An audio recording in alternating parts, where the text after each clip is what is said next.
Rail লাইনের পাশে হাতির করিডোরে উঁচু বোল্ডারের স্তূপ। এভাবে উঁচু বোল্ডার জমিয়ে রাখার কারণে যাতায়াতের সমস্যার সম্মুখীন হতে হচ্ছে হাতিদের। ফলত রাস্তা পারাপার না করতে পারায় লোকালয়ে হানা দেওয়ার আশঙ্কা করছে পরিবেশ প্রেমীরা। এতেই ক্ষুব্ধ পরিবেশ প্রেমীদের একাংশ।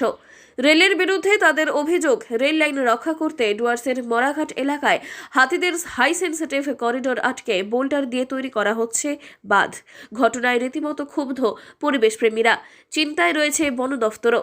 হাতিদের করিডোর বাঁচাতে ইতিমধ্যেই বন দফতর ও পরিবেশ প্রেমীদের তরফে রেল দফতরের কাছে চিঠি দেওয়া হয়েছে। हमने दोबारा से उनको रिमाइंडर भेजा है, तो देखते हैं क्या कार्रवाई होती है। क्या क्या प्रॉब्लम होगा वहाँ पर? तो प्रॉब्लम यही होगा कि वो कॉरिडोर में होने के कारण हाथी जो है और जो बाइसन है आपका उतना वायर्स हैं उसको क्रॉस नहीं कर पाएगा। इतना ग्रेडियंट भी है और वायर्स भी होने के कारण थोड़ा स्ट्रेन का चांसेस बढ़ सकते हैं। বর্ষাকালে ভুটান থেকে অতিরিক্ত বৃষ্টির জল হাতিনালা দিয়ে এসে রেল লাইনের ক্ষতি করতে পারে।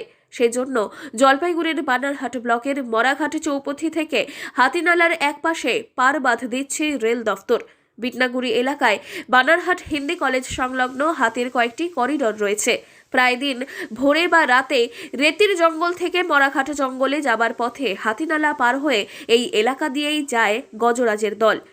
এবার সেই এলাকায় বোল্ডার দিয়ে পারবাঁধ দেওয়ায় শাবক নিয়ে হাতির দল এবং অন্যান্য বন্যপ্রাণীরাও যাতায়াতের রাস্তায় বাধা পেলে লোকালয়ে হানা দিতেই পারে। করিডোর এগুলো তো অনেক পুরনো করিডোর, আমাদের বহু প্রাচীন আমল থেকে চলে আসছে এই হাতির আমাদের এই মরাঘাটের করিডোর। একপাশে মরাঘাট, উল্টো দিকে বানারহাট, তেলিপাড়া, বিন্নাগুড়ি।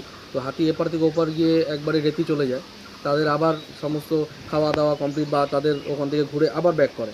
তো এই রাস্তাটা যদি করিডোরটা আটকে যায় তো সেখানে হাতির এবং মানুষের উভয়েরই ক্ষতি। আর যেভাবে হাতিনালাটাকে করছে সেভাবে করা অ্যাকচুয়ালি উচিত না। তো এনজিওরা আর বাকি বন দপ্তর তো রেলকে জানিয়েছে।